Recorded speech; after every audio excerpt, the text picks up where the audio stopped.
At the heart of an industrial revolution is an innovation that changes everything. Building AI Boston sees artificial intelligence as a renaissance. From the heart of innovation and the mecca of tech learning, we bring you AI for Real People, a conversation for everyone. Onur Yüce Gün is the director of computational design at New Balance, where he leads a team of creative and technical professionals who develop end-to-end computational design workflows and futuristic concepts. Onur has a PhD in computation with a minor in media arts and sciences from MIT and a Bachelor of Architecture from Middle East Technical University. He is passionate about rethinking part-whole relationships to advanced computational design innovation. And while his work has been featured in popular science and earned him awards and opportunities to speak around the globe, Onur's goal is to empower his team and his company with value-driven innovational thinking while attending to the broad history of computational thinking and making, from Turing to AI diffusion models. Onur, welcome to the show. Thank you for having me, Anna. Thank you. Oh my gosh, friend, you're one of those unexpected finds. And I will say, everyone knows I'm not a technical person, but you had me at quoting the humanities, and I can't wait to dive into this conversation with you. That's great. I think there's a lot to discover between the technical and non-technical, I would say, which are together in my mind. Sure. They definitely go together. And what's fascinating about you is you have sort of decades of experience in kind of examining that human AI question, or human, I will say, machine learning question. But I want to go back, since you love history and I love history. Take me back to your own history. Were you technical as a kid? Were you interested in technology? Yeah, it's a long discussion. I think I always have this kind of like divide line between what I really like doing, because my mom was a painting teacher. So I always had that artistic, let's say, filter throughout the world, to the world, I would say. And then I was really technically inclined starting, in early ages. I had this like experiment set in primary school, right? So this all kind of like started together. And then I think it just pretty much kept going in like high school, college years, and so on. So I can't go into detail, but it started early. Well, I'm curious about this kind of experimental set. Was that chemistry? Was it science? What were you studying? It's a lot of like simple physics, I would say, right? Okay. So I mean, chemistry was allowed, but to a certain extent, right? Just to make sure that I don't kind of like burn and blow up things. But actually, chemistry came back to my life in high school. At the time, I was looking into organic chemistry, which is a college level learning. But yeah, all this was kind of like being combined through some like chemistry Olympics, and also looking into math, and also trying to paint at the same time. Yeah, a lot of confusion, but a lot of discovery as well. No, I really relate to that. It wasn't until I studied Einstein that I understood I was doing that as a kid. I think what I love about your journey, and we'll get more into exactly what that is, but I think one of the things that I've heard you talk about is that you, probably from your mom, were allowed to play, and that you understand. Absolutely. Yeah, and that play is really kind of a key to your ability to be an innovative thinker. Absolutely. But play is amazing, right? So I think there are two things, and history has been evolving on this, like these two different things people usually, again, like categorize. One is maybe play, so hands of like experience, building the experience and learning from what you touch, what you break, and so on. And the second one is also recording, right? Which is in ways of like writing and reading, right? So that's kind of like so it's like learn from the experience, but at the same time record for the next generations, and the next generations can learn by reading. So that I'm just bringing that in also, because I just learned reading, and my parents bought me a kind of like bag of books, pretty much like 29 books, I remember. Wow. So I was also into that at the time, which also influenced, I still keep reading. I cannot get away from it. So. Oh, I think it's fascinating. And okay, so I get naturally curious. I guess that's probably where we really intersect, is our natural curiosity. So books are great. But I think the intersection between the humanities and then let's talk about your degree, because you came to MIT, right? more than 2 decades ago, and you got this fancy degree, and you're an expert in computational design. I think just for our listeners' sake, can you break that down in the simplest way? Sure. Computational design is, so designing involves intentions, thoughts, and a goal that you're trying to go towards, right? And the design object or the design discovery is where you're trying to go, but it never ends. So Mhm. there are multiple tools or ways of thinking as you do that. And if you are doing that through algorithmic thinking, and if you are Mhm. writing software to get there, and if you are using digital manufacturing tools and emergent materials to make those discoveries, so pretty much where design thinking and computational thought and computational making meets is what computational design is, in the Mm. simplest terms. So I'm an architect by training. So my bachelor's in architecture. So again, just thinking about human scale and making and building, architecture is on its own is a very sophisticated, I would say, field, because you have Yep. to learn too many things in a very short amount of time. Yeah. No And kidding. then computational design, it's on top of that, right? So you have to also learn from computer science and how computers work and what computers can and cannot do. So I had like multiple rounds of, let's say, architecture jobs, but also teaching at architecture schools. And then I got my master's, as you mentioned, at MIT. And then I had the 6 years of break of teaching and, making in architecture. Then I was back to PhD for another 5 years. So Wow. those 5 years, much later in life compared to, let's say, my peers, let me again like read more, simmer the thoughts and so on and so forth. But towards the end, I was a little nervous, about the next step. So it kind of like becoming a middle-aged young man, I would say maybe, and Sure. also Yeah. like feeling a little behind compared to other people in life with a PhD, right? So it's Yeah. interesting. So New Balance approached me, and it was a big question because I had next to nothing about footwear design knowledge. But very Mm. interesting thing is that you can transfer all this learning and understanding about humans, about making complex shapes, about forms, about design thinking from skyscrapers to shoes. Yeah. I wanted to take on that adventure without knowing how long this would go. And actually, it's getting close to a decade now. So this is my ninth year at New Wow. Balance. But the biggest impact there was, I think I always had this tendency to become an influencer, like really drive a group Yeah. of people instead of me contributing on my own, making these magic tricks. I really Yeah. wanted to invest into the growth of others and have a huge impact across the company. So luckily, New Balance also wanted me to do that. So I think that created this crazy synergy for me to start as a sole contributor. I'm about to hire the sixth, member for the team as of now. If Mm. you think about it in the industry, it's a huge kind of like acceleration that it doesn't happen that often. So Yeah. yeah. I think it's fascinating. I think one of the things that I've like, so as a complete layperson, I think one of the most interesting things about watching your TED Talks or your speeches and your so interesting is just that there's this very human driven element of using AI as a tool. And, I feel for you because I have advanced degrees in my family, and I really related to that dilemma you had when you said you made this leap into your career job or your career path when you were talking about I just like studying clouds. I just like studying open-ended questions, not okay, let's take it to something practical. Um, but I think the thing that I get overall from you and distill down is the sense of positivity. Do you feel like AI is presenting more positivity in the world than challenge or fear? And how does that relate to your day-to-day thinking?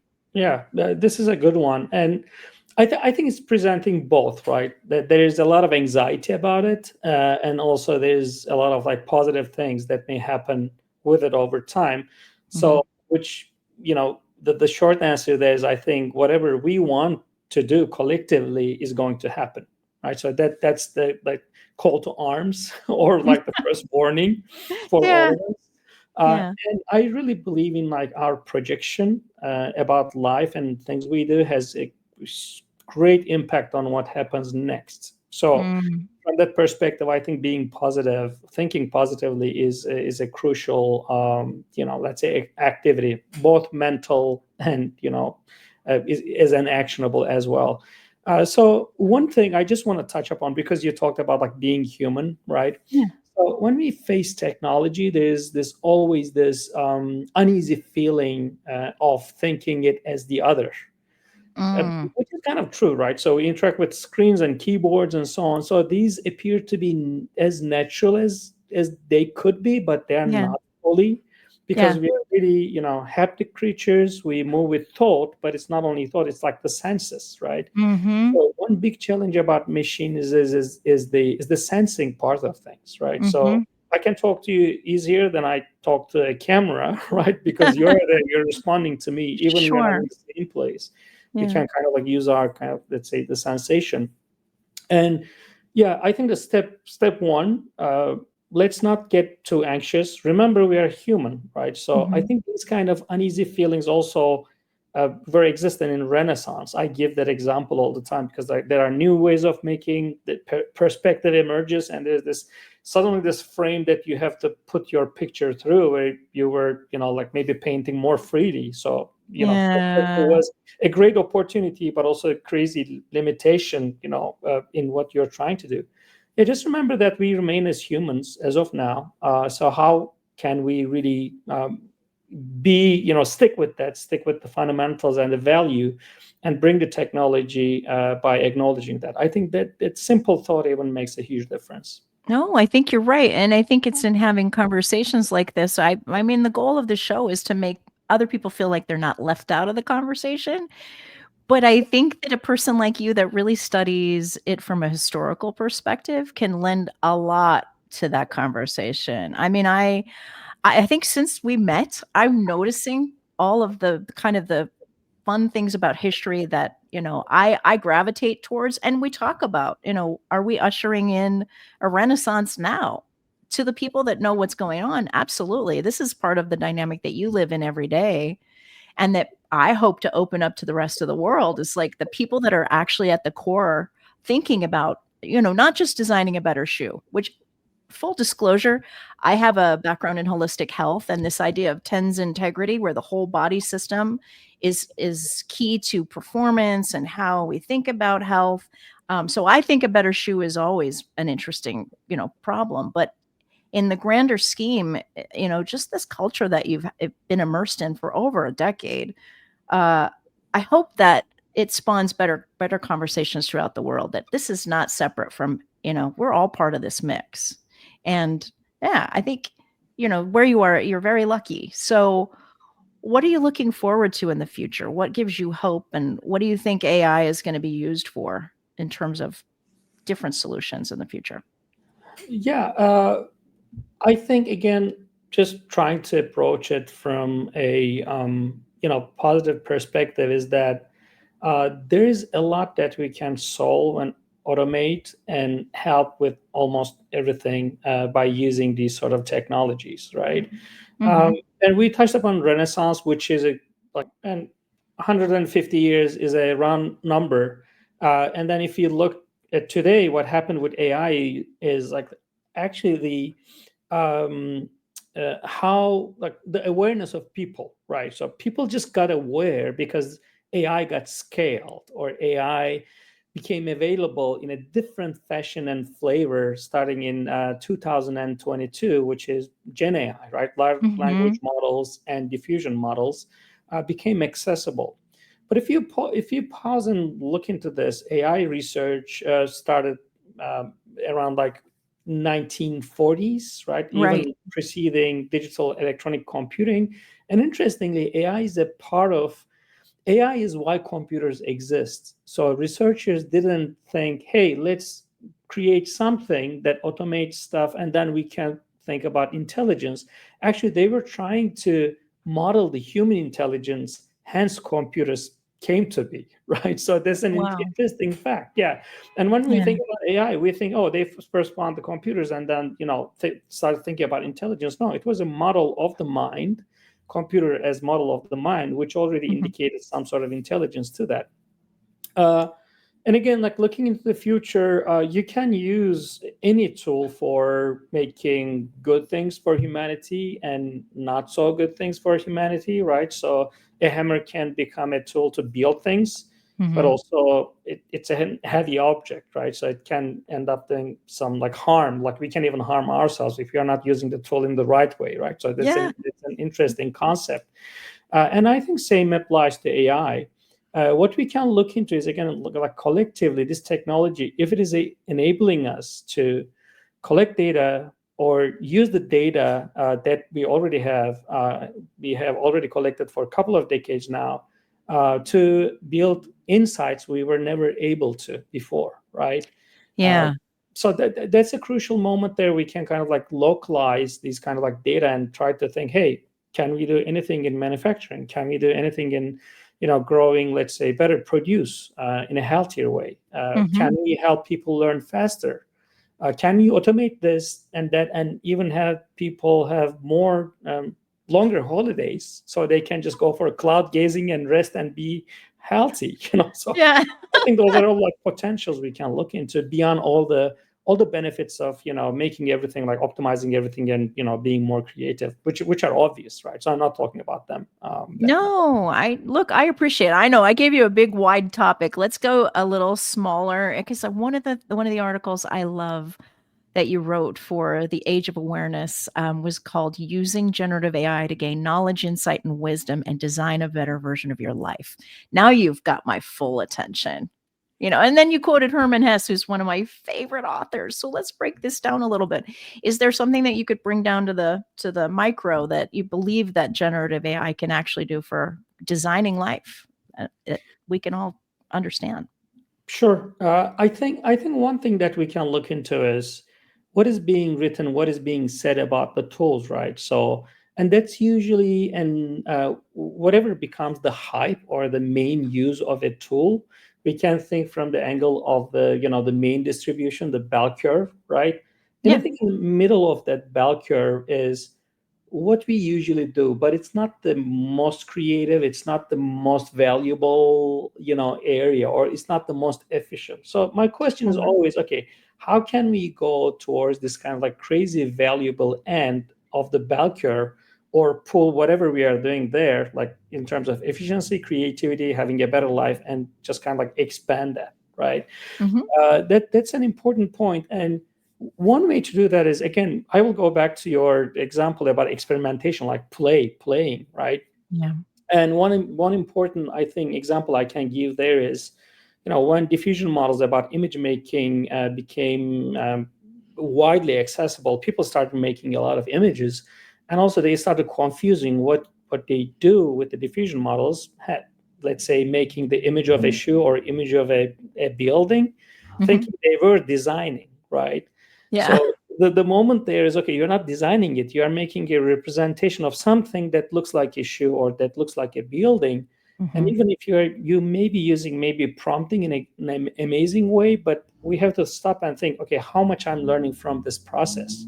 And it's very minimal. And the easiest way to see that is give anybody these tools, they will spend, let's say, 200 hours, and they will wear out because Yeah. there's no end to that stimulation. It's kind of like, death scrolling the phone, and you're not really creating anything. Let's like take it to where our users can really relate. Let's go back to the shoe model, if you will. And then what's interesting to me is that we never seem to cease being fascinated by new shoe design, and I think that's because um, I mean, I know the difference in my personal life between shoes that actually work for me functionally and feel different, and that's where my mind is able to compute the feeling of it, what my body can tell with the senses.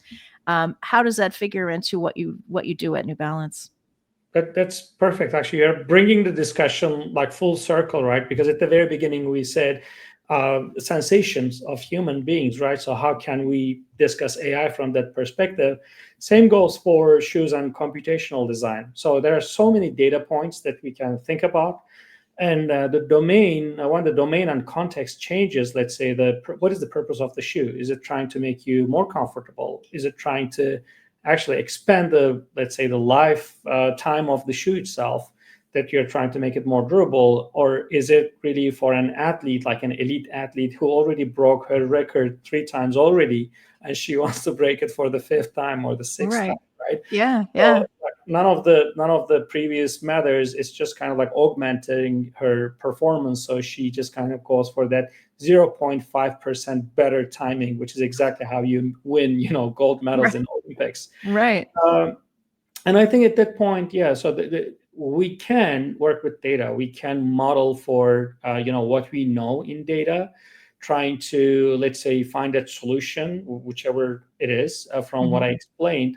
But also, you cannot just virtually or like physically make the product and expect it to 100% perform in the way you anticipate. Because Mhm. again, it goes back to like somebody needs to put it on, somebody needs to feel it, and somebody needs to perform in that. So in the process, what happened is we took that person, we looked into all the sports data, like right around her, Mhm. looked into biomechanics in Mhm. this scenario, and then we took the existing, let's say, footwear, and we tried to kind of augment it and make it better. But again, there has been already in this process, there has been computational filters of understanding someone, coming up with data and numerical terms, which is already not the reality. So we kind of reduce the reality into numbers and systems, and we design with that. Mhm. So then comes the end of the process. The shoe has to be worn and ran in. So the solution for that is really working like one to one, producing options, Mm. giving us the benefit of thought, and say, hey, instead of one shoe, let's make 3 different versions or 4 different versions, and see what the outcome is from those tests. So again, in the test, you can still use data, right? So we can kind of like measure the performance with this, let's say these like 4 options. But there's one dominant factor that you cannot measure, which is what comes out of the mouth of the Right. Right. right? So the athlete comes back and says, "Hey, in number 2, I feel this way, but the fourth is giving me this confidence. Yeah. I don't know why." So let's say she doesn't know why, and our numbers are not necessarily telling that.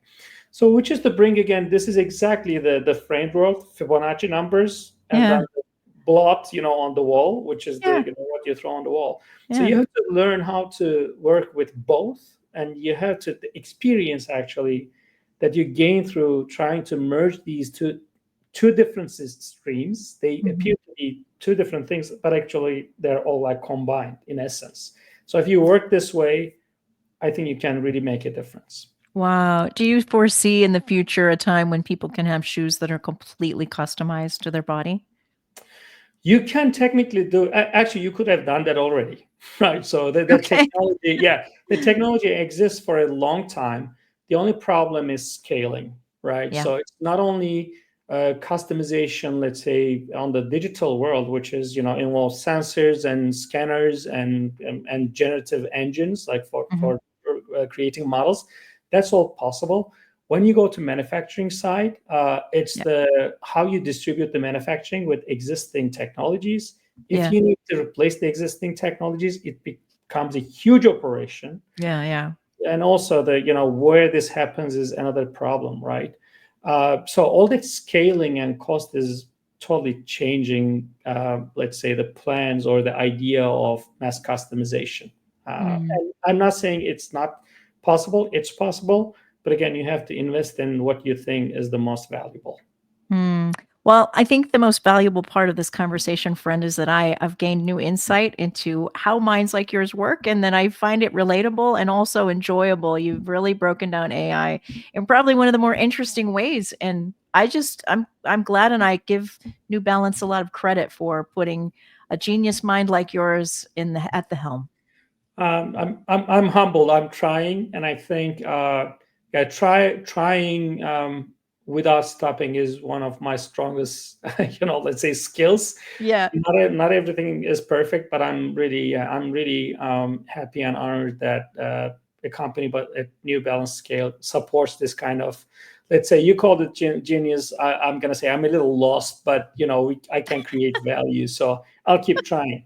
So I'm really thankful. Brilliant and great for the up and comings, where you didn't see the end of this road, here we are, and I think it goes towards that positive end of the scale. So thank you for bringing all of this to light. It's a pleasure to talk to you, Onur. Likewise, and I appreciate the opportunity to just share my thoughts with you, Anna. Much appreciated. Thanks. So any of you out there, if you'd like to look in the links for the show notes, we're going to include some of the highlight reels that I find fascinating from our friend Onur. And please come back and chat some more. I think there's a second part to this conversation. Thank you for joining us on Building AI Boston. Stay tuned for more enlightening episodes that put you at the forefront of the conversations shaping our future.